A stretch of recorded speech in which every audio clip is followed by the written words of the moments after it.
From the deserts of North Africa to the Pacific atolls, American aviation in World War II was the most diverse and powerful in history. Today, we're covering every single one, over 100 aircraft that defined American air power. This is the complete story. Fighters in pursuit aircraft, Seversky P-35. America's first modern all-metal monoplane fighter, the P-35 featured retractable landing gear and an enclosed cockpit. Revolutionary for its time. Outclassed by newer designs at the war's outbreak, small numbers fought desperately in the Philippines before being overwhelmed. Curtiss P-36 Hawk. The P-36 was a capable pre-war fighter that saw its most notable action at Pearl Harbor, where pilots managed to shoot down several Japanese aircraft despite being completely surprised. It was sold widely to France and other allied nations, serving on multiple fronts. Lockheed P-38 Lightning. The unmistakable twin-boom P-38 was one of WWII's most versatile aircraft. Its exceptional range made it the dominant fighter in the vast Pacific theater, where ace Richard Bong scored all 40 of his kills. It also excelled as a reconnaissance platform and ground attack aircraft over Europe. Bell P-39 Airacobra. Famous for its unusual mid-engine layout and a 37mm cannon firing through the propeller hub, the P-39 was rejected by the RAF, but beloved by Soviet pilots who received thousands via Lend-Lease. They used it brilliantly as a low-altitude tank buster on the Eastern Front. Curtiss P-40 Warhawk. Immortalized by the shark-mouth paint schemes of the Flying Tigers, the P-40 was rugged, heavily armed, and immediately available when the war began. While outclassed at high altitude, skilled pilots used its superior diving speed and durability to achieve remarkable results against Japanese fighters. Republic P-43 Lancer. A transitional design bridging the gap between the P-35 and the famous P-47, the P-43 Lancer featured a turbo supercharger, giving it excellent high-altitude performance. It served primarily in the China-Burma-India theater as a reconnaissance aircraft after being declared obsolete as a fighter. Republic P-47 Thunderbolt. The massive, 8-gun Jug was the heaviest single-engine fighter of the war, and one of the most capable. Extraordinarily rugged, it could absorb tremendous punishment, and was lethal as both an escort fighter and a ground attack aircraft, feared by German pilots and ground forces alike. North American P-51 Mustang. Arguably the finest piston-engine fighter ever built, the P-51 combined a British Merlin engine with a brilliantly efficient laminar flow wing. Its extraordinary range allowed it to escort heavy bombers all the way to Berlin and back, fundamentally changing the air war over Europe and saving countless bomber crews. Bell P-59 Aerocomet. America's first jet-powered aircraft, the P-59 was developed in absolute secrecy using British Whittle engine technology. While it never saw combat, it proved too slow to replace existing propeller fighters. It was invaluable for training the first generation of American jet pilots and engineers. Northrop P-61 Black Widow. The world's first aircraft specifically designed from the outset as a night fighter, the massive P-61 carried radar, a 4-man crew, and a devastating battery of 4 20mm cannons. It hunted Axis aircraft in the darkness over both Europe and the Pacific with considerable success.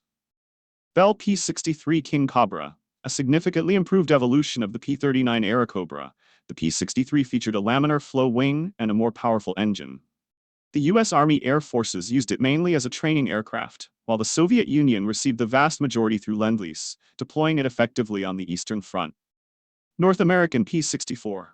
Originally developed for the export market as a light fighter and trainer, the P-64 was seized by the U.S. government after the fall of its intended customer, Thailand. The small number procured served exclusively as advanced fighter trainers stateside, never seeing combat. Vultee P-66 Vanguard. Designed for export, the P-66 Vanguard was another aircraft seized after its intended recipients, Sweden, became unable to receive them due to the war. The aircraft were transferred to China, where they served with the Chinese Nationalist Air Force in limited numbers. Douglas P-70 Nighthawk. A hastily developed interim night fighter. The P-70 was simply an A-20 Havoc bomber fitted with radar and armed with 4 20mm cannons in a ventral pack. While its performance was too mediocre for combat in Europe, it served a vital role training American night fighter crews while the P-61 was developed. Brewster F-2A Buffalo. America's first monoplane carrier fighter, the Buffalo was adequate when introduced but was catastrophically outclassed by the Mitsubishi Zero by 1941. Marine pilots flying Buffaloes at Midway suffered devastating losses. It performed somewhat better in Finnish hands against Soviet aircraft. Brewster F-3A Corsair. This designation refers to Brewster-manufactured copies of the Vought F4U Corsair, produced under license to boost overall numbers.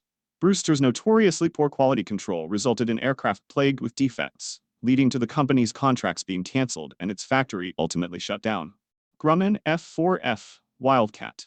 The Wildcat was America's primary carrier fighter in the desperate early months of the Pacific War. Despite being slower and less maneuverable than the Zero, disciplined pilots using the thack-weave tactic made it competitive. Its exceptional toughness and self-sealing fuel tanks saved countless aviators' lives. General Motors FM1, FM2 Wildcat. As Grumman shifted to producing the F6F Hellcat, General Motors took over Wildcat production. The FM2 variant was specifically optimized for smaller escort carriers, featuring a more powerful engine and a taller tail. These small carrier Wildcats proved devastatingly effective against Japanese shipping and aircraft. Vought F4U Corsair. The bent-wing Corsair was one of the greatest fighters of the war. Initially considered too difficult for carrier operations, it was handed to the Marines, who used it with devastating effect from island airstrips. Its exceptional speed and firepower made it particularly feared by Japanese pilots throughout the Pacific. Goodyear FG Corsair. Identical in all essential performance characteristics to the Vought F4U, the FG Corsair was simply a Corsair built by Goodyear under license to meet the enormous wartime demand for this exceptional fighter. Goodyear produced thousands of aircraft, contributing significantly to American air superiority. Grumman F6F Hellcat. Designed explicitly to defeat the Zero, the Hellcat was the most successful naval fighter of the war, credited with nearly 5,200 aerial victories against fewer than 270 losses, a kill ratio of almost 19:1. It is largely responsible for the destruction of Japan's experienced naval aviator corps. Grumman F7F Tigercat. The powerful, twin-engine Tigercat was the U.S. Navy's first twin-engine carrier fighter. While it arrived too late to see significant WWII combat, it represented a massive leap in naval fighter capability. Fast, heavily armed, and capable of carrying substantial bomb loads. It served with distinction in Korea. Grumman F8F Bearcat. Designed as a point defense interceptor optimized for a blistering rate of climb, the Bearcat was America's finest piston-engine naval fighter. Compact and phenomenally powerful, it arrived just as the war ended. Its legacy continued as the aircraft of choice for racing pilots for decades afterward. Ryan FR Fireball. A fascinating transitional aircraft, the Fireball combined a conventional radial piston engine in its nose with a jet engine in its tail. This hybrid arrangement gave carrier pilots experience with jet technology while maintaining the reliability of a proven propeller engine. It arrived just as the war concluded. Heavy, medium, and light bombers. Douglas A-20 Havoc. One of the most versatile American aircraft of the war, the A-20 served as an attack bomber, night fighter, and reconnaissance platform. Used by the USAF, RF, and Soviet air forces, it excelled at low-level attacks, strafing enemy airfields, and supply lines with remarkable speed and agility. Douglas A-24 Banshee. The Army Air Force's version of the famous Navy SBD Dauntless dive bomber, the A-24 suffered badly in the early Pacific fighting due to a lack of fighter escort. Withdrawn from frontline combat, it was relegated to training and utility roles where it served for the duration of the war. Douglas A-26 Invader. Entering service in 1944, the A-26 Invader was one of the fastest and most potent light bombers of the entire conflict. Packed with guns and capable of carrying a substantial bomb load at high speed, it excelled at low-level attack missions over both Europe and the Pacific, and remained in service through Vietnam. Lockheed A-28, A-29 Hudson. Originally designed for a civilian airliner competition, the Hudson was rapidly converted into a maritime patrol and light bomber. It was the first American-built aircraft to sink a German submarine and flew extensive anti-submarine patrols over the Atlantic, saving countless Allied ships. Vultee A-31, A-35 Vengeance. Ordered by France and Britain as a dedicated dive bomber, the Vengeance performed respectably in the hands of British Commonwealth forces in Burma and India. The U.S. Army Air Forces found the dive bombing concept strategically limiting and used their Vengeances primarily as training aircraft, rather than deploying them in combat. North American A-36 Apache, essentially a P-51 Mustang modified with dive brakes and racks for bombs, the A-36 Apache served as a precision dive bomber and ground attack aircraft in North Africa, Sicily, and Italy. Despite suffering heavy losses in the ground attack role, its pilots earned a legendary reputation for accuracy and bravery. Boeing B-17 Flying Fortress. The iconic four-engine B-17 was the backbone of the USAF's daylight precision bombing campaign against Nazi Germany. Capable of absorbing extraordinary battle damage and still returning home, its defensive armament of 1350 caliber machine guns gave aircrews a fighting chance. It became a symbol of American industrial might and airman courage. Douglas B-18 Bolo. The B-18 won the 1930s bomber competition over the early B-17, a decision that proved deeply misguided. Slow, lightly armed, and carrying a modest bomb load, it was completely obsolete by Pearl Harbor. It was rapidly retired from bombing duties and repurposed for anti-submarine patrols over the Atlantic. Douglas B-23 Dragon. An improved development of the B-18, the B-23 featured a more streamlined fuselage and a tailgun position, actually the first American bomber with a true tailgunner. Still underpowered and outpaced by requirements, it was abandoned as a bomber and converted into transport and training duties. Consolidated B-24 Liberator. Built in greater numbers than any other American military aircraft in history, the B-24 flew in every theater from the Aleutians to Africa. Its long range made it invaluable in the Pacific and Atlantic, and the daring low-level raid on Ploesti's oil refineries became one of WWII's most celebrated and costly missions. North American B-25 Mitchell, forever linked to Jimmy Doolittle's audacious 1942 raid on Tokyo, launched from an aircraft carrier, the B-25 was a superb medium bomber. Later variants were fitted with enormous nose armaments for devastating low-level anti-shipping strikes in the Pacific, where it sank Japanese vessels with terrifying effectiveness. Martin B-26 Marauder. Dubbed the Widowmaker, during its dangerous early training period, due to its unforgiving flight characteristics, the Marauder went on to achieve the lowest loss rate of any UAAF bomber in the European theater. Its combination of speed and a heavy bomb load ultimately made it one of the war's finest medium bombers.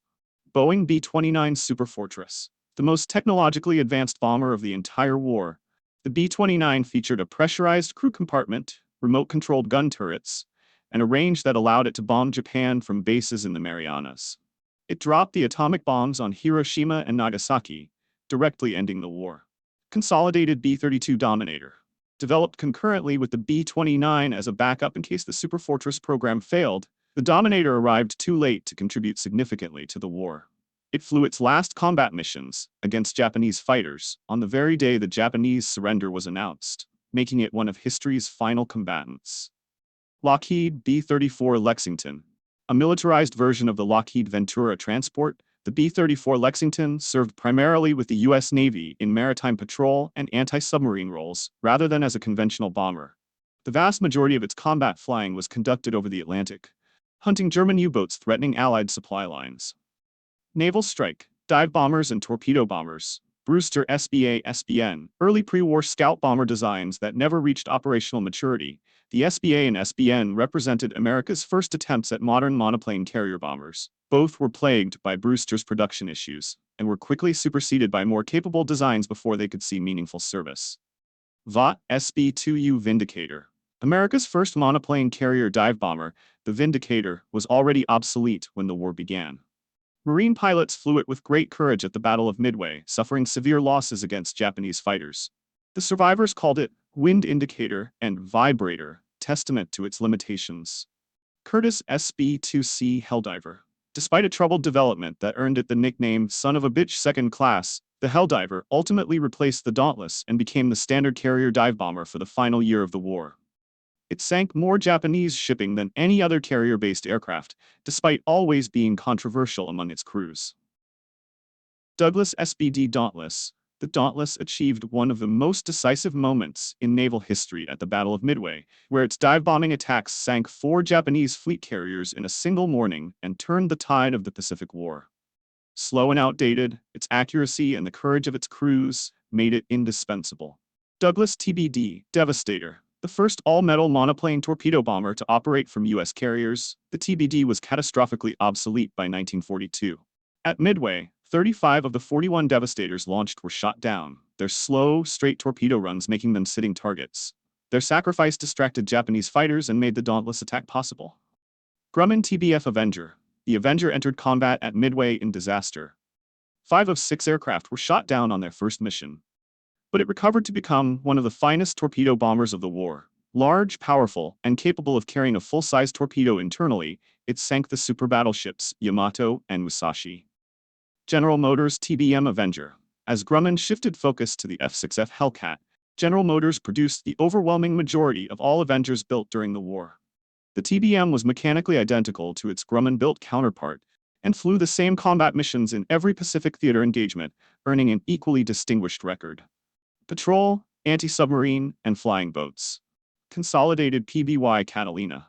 Perhaps the most beloved American patrol aircraft of the war, the slow but incredibly long-range Catalina flew endless anti-submarine patrols, spotted the Japanese fleet at Midway, and rescued hundreds of downed airmen from the Pacific.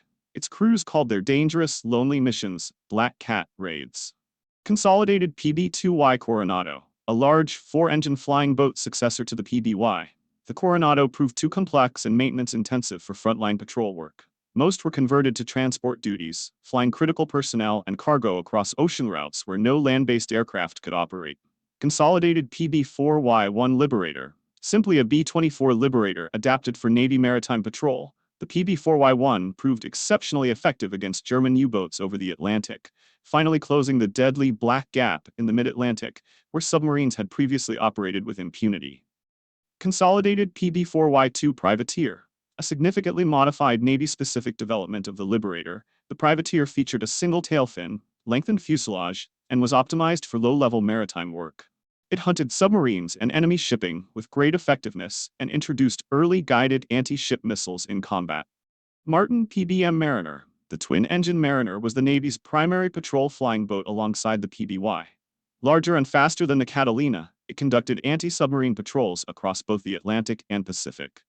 Air-sea rescue mariners saved the lives of numerous airmen shot down over ocean waters. Lockheed PV-1 Ventura. Derived from the Hudson, the PV-1 Ventura was a significant upgrade in speed and firepower for maritime patrol duties. Operating across the Pacific and Atlantic, Ventura crews proved aggressive submarine hunters, attacking any enemy vessel they encountered. Lockheed PV-2 Harpoon. A significantly reworked version of the Ventura, with an enlarged wing, the Harpoon addressed many of the PV-1's limitations.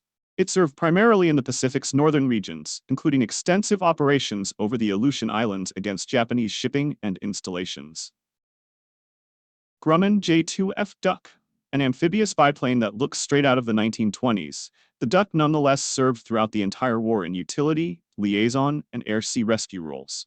Its ability to land on both water and land made it invaluable, and it participated in numerous life-saving rescue missions across the Pacific. Grumman Giraffe Goose. The twin-engine Goose amphibian served as a transport, patrol, and utility aircraft across multiple theaters. Capable of operating from both water and land airstrips, it carried personnel, mail, and light cargo to far-flung island bases and remote coastal stations throughout the war. Grumman J-4F Widgeon. The smaller cousin of the Goose, the Widgeon served in light patrol and utility roles. Its crews achieved several confirmed submarine contacts and attacks during Atlantic anti-submarine operations, making this tiny amphibian a surprisingly effective U-boat hunter against all expectations. Martin JRM Mars X. The massive Mars was the largest flying boat to see American military service. Originally designed as a patrol aircraft, it was converted to transport duties after proving too large for practical patrol work. A single Mars could carry 133 troops, making it an ocean transport of extraordinary capacity. Sikorsky JRS-1, a military version of the elegant Sikorsky S-42 commercial flying boat, the JRS-1 served in limited utility transport and patrol roles in the early war years. A JRS-1 was actually destroyed on the ground during the Pearl Harbor attack, becoming one of the first American aircraft lost in the conflict. Kingfisher. Launched from battleship and cruiser catapults, the Kingfisher served as the eyes of the surface fleet, spotting for naval gunfire and rescuing downed aviators. Famously, a single Kingfisher rescued 6 survivors from Eddie Rickenbacker's life raft after 24 days adrift in the Pacific. Curtiss S. Oak Seagull. The biplane Seagull was already a venerable pre-war design when WWII began, but proved so reliable that it outlasted its supposed replacement. Operating from ship catapults, it performed observation and rescue duties throughout the war, its obsolete biplane design somehow enduring to the very end. Curtiss SO-3C Seamew. Designed to replace the SO-C Seagull, the Seamew proved so inferior to its predecessor in almost every respect, terrible handling, unreliable engine, poor performance, that the Navy ultimately brought the old biplanes back and retired the Seamew. It stands as one of the war's great procurement failures. Observation, Liaison, and Reconnaissance. North American O-47. A large, purpose-built observation aircraft that was already obsolete when the war began, the O-47 was quickly removed from frontline observation duties. Its glass greenhouse nose and slow speed made it a target over contested airspace, and it was relegated to training and utility roles within months. Stinson O-49, L-1 Vigilant. The Vigilant's greatest feature was its extraordinary short takeoff and landing capability, able to operate from tiny, improvised strips near the front lines. It served as a liaison and casualty evacuation aircraft, and was used in the early days of the CBI theater before lighter aircraft took over its role. Curtiss O-52 Owl. Ordered before the war as a modern observation platform, the O-52 arrived to find that low-wing monoplanes were too fast for traditional artillery spotting and too vulnerable to enemy fighters. It was quickly abandoned for frontline observation and served out the war in training roles. Piper O-59, L-4 Grasshopper. Essentially a militarized Piper Cub painted olive drab, the L-4 Grasshopper became one of the most important aircraft of the war. Flying at treetop height, artillery observers directed fire that saved countless Allied soldiers. Generals, including Eisenhower, used them for personal liaison flights across Europe. Taylorcraft L-2 Grasshopper. Sharing the Grasshopper nickname with its Piper and Aranca cousins, the Taylorcraft L-2 served in identical artillery observation, liaison, and forward air control roles. These tiny, fragile aircraft flew in places no other aircraft could, dodging small arms fire while directing the fire of entire artillery divisions. Aranca L-3 Grasshopper. The Aranca contribution to the Grasshopper family was mechanically similar to the L-2 and L-4, serving in the same critical observation and liaison roles. Together, these three light aircraft types formed an indispensable communication link between ground commanders and their supporting artillery across every theater. Stinson L-5 Sentinel. More capable than the basic Grasshopper types, the L-5 featured a larger engine and a rear seat accessible from outside, making it ideal for medical evacuation. It flew wounded soldiers from jungle clearings in Burma and Pacific Islands to rear hospitals, saving lives that no other aircraft could have reached. Interstate L-6 Cadet.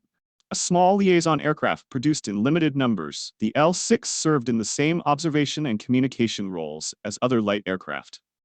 Its production was limited compared to the dominant Piper L-4, and it is among the lesser-known members of the Grasshopper family that quietly kept Allied armies connected. Boeing F-9. A reconnaissance adaptation of the B-17 Flying Fortress, the F-9 carried cameras instead of bombs and flew high-altitude photographic reconnaissance missions over enemy territory. The detailed imagery gathered by F-9 crews was essential for planning bombing raids and assessing the damage they inflicted. Lockheed F-5. A reconnaissance conversion of the P-38 Lightning, with cameras replacing guns. The F-5 used the original aircraft's extraordinary range and high-altitude performance to photograph enemy targets deep behind the lines. Flying alone and unarmed, F-5 pilots relied entirely on speed and altitude to survive. Transports and cargo. Beechcraft C-43 Traveler. A small twin-engine biplane derived from the pre-war Model 17 Staggerwing, the C-43 served as a light utility transport for carrying personnel and small cargo loads. Its wooden construction actually gave it advantages in certain radio interference situations, and it served widely in liaison duties. Beechcraft C-45 Expediter. One of the most widely used multi-engine trainers and light transports of the war, the twin-engine C-45 trained thousands of bomber pilots, navigators, and bombardiers. As a transport, it carried personnel and priority cargo to airfields across the globe, logging an extraordinary number of flight hours. Curtiss C-46 Commando. Larger and more powerful than the C-47, the C-46 was specifically designed to fly the Hump, the treacherous route over the Himalayas supplying China. Its powerful engines and ability to fly at altitude made it better suited than the C-47 for this punishing mission, though it suffered significant losses. Douglas C-47 Skytrain. The military version of the legendary DC-3. The C-47 was arguably the most important transport aircraft in history. It dropped paratroopers at Normandy and Arnhem, hauled supplies over the Hump, and served on every front. General Eisenhower called it one of the weapons that won the war. Douglas C-53 Skytrooper.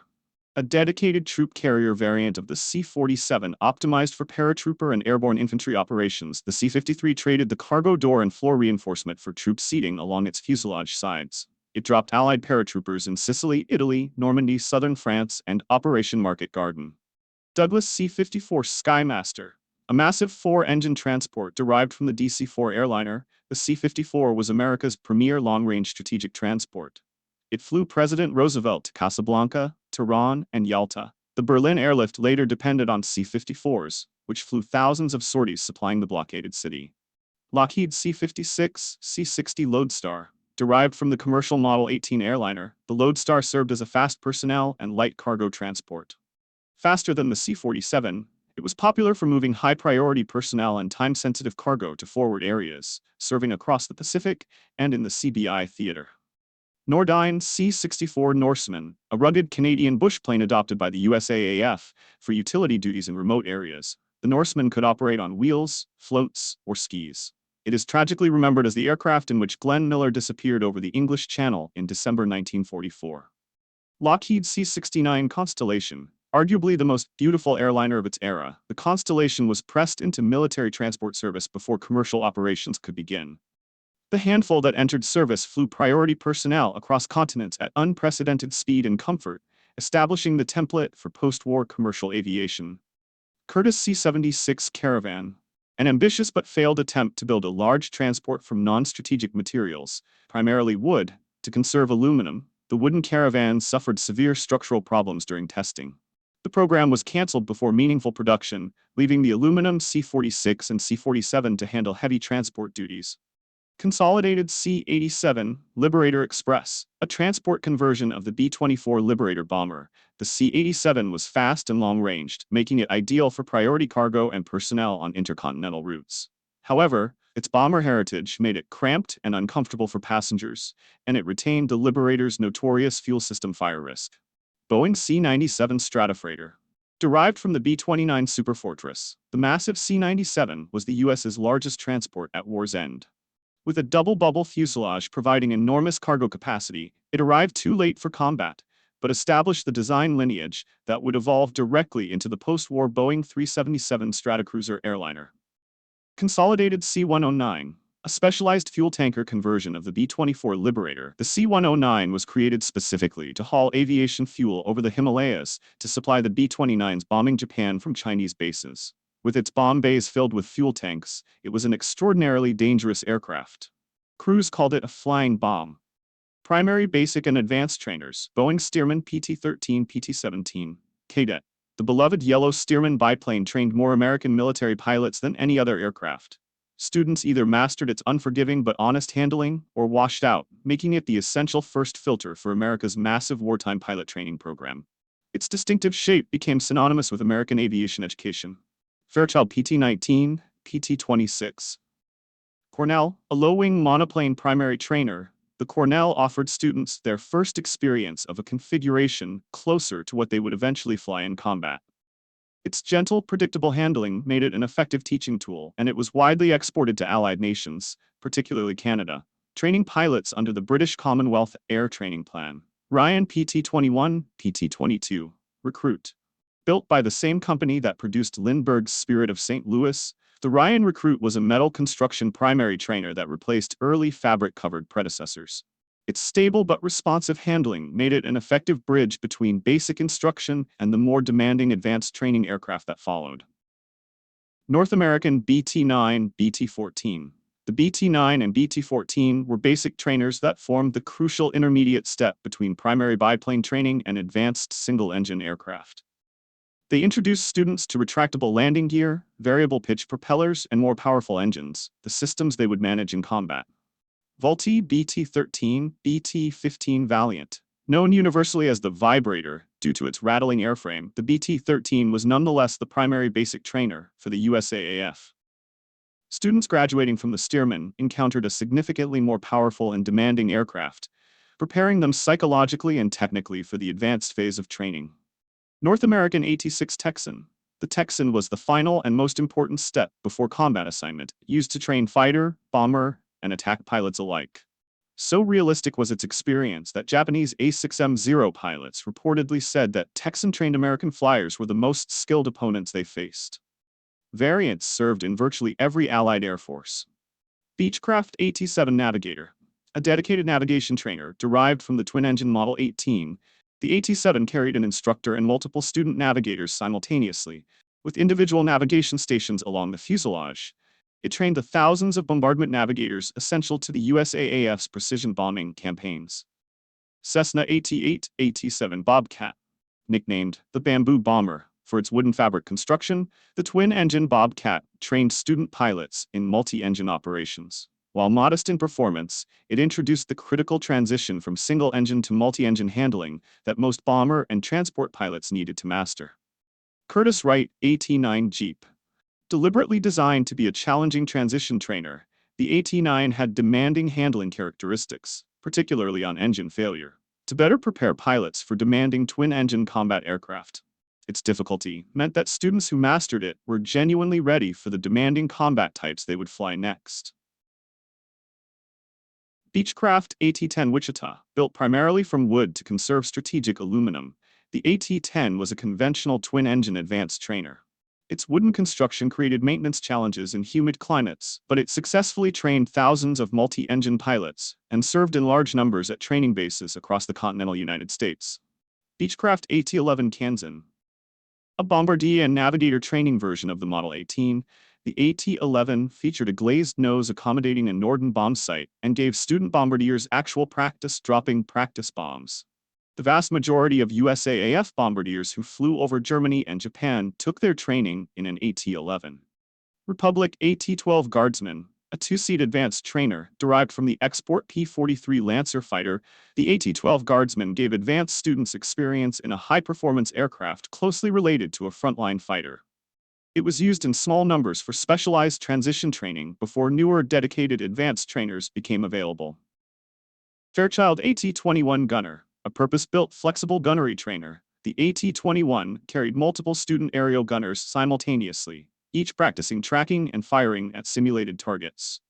The aerial gunnery skills it developed were critical for the gunners defending America's heavy bombers over Germany and the Pacific.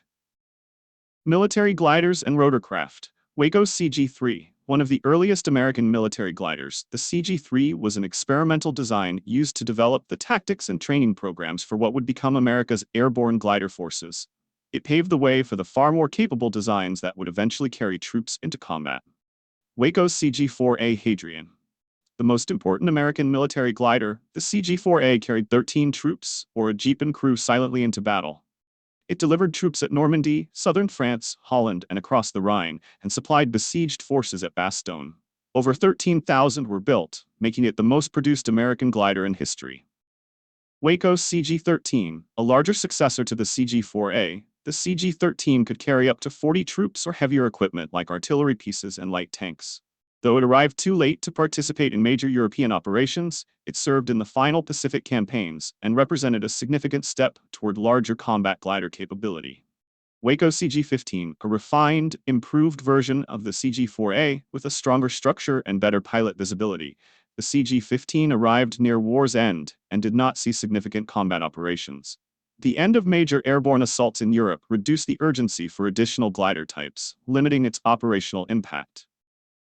Airspeed Horsa, a British-designed glider significantly larger than the CG-4A, the Horsa was used by American airborne forces during Operation Market Garden and the Rhine crossing when the demand for glider capacity exceeded what CG-4As alone could provide.